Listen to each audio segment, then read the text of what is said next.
In the year XXX, as expected, Country J lost the cyber economic war and went bankrupt. The government bonds issued by Country J became worthless paper. Incidentally, pensions collapsed as well. Banks, securities companies, and insurance companies closed their shutters. The post office managed to stay open, but it only handled express mail, and savings and insurance remained closed. Panicked citizens flocked to the banks.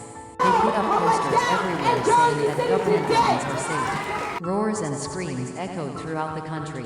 In the midst of this chaos, Prime Minister K of the newly established government, supported by Country C, the victorious country of the cyber war, declared, the government bonds have become worthless paper, but pensions will continue.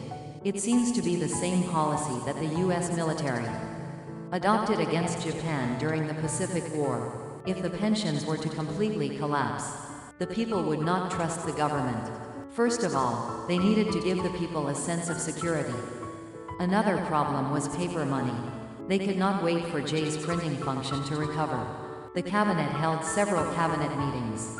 Finally, it was decided to adopt cyber money, which was used in the world of the internet, which continues to evolve at its own pace, despite the chaos in the real world, as the new currency. Cyber money can be used immediately without printing. This was based on the policy of G, a superpower that collapsed before J due to repeated terrorist attacks. In those times, it was the men of J who gradually regained their strength. Many of them were terrified of restructuring, and when they returned home, they were called incompetent and worthless, and they lost all confidence. Probably, they thought it would be better to die. A ray of hope finally shone on them, because if the country collapsed, if there was rice rationing over there, they would fly over, and if there was a black market over there, they would have to go out and buy it at any time of the day or night.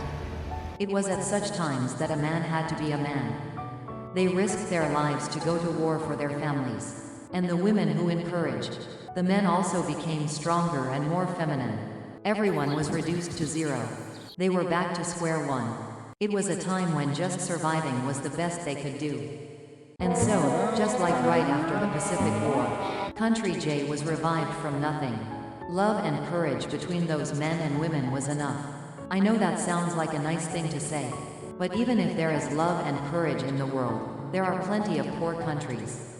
But Japan has nature, and 4 seasons: spring, summer, fall, and winter. And it has water, its greatest resource. That's why Japan can revive. Japan is a country chosen by God.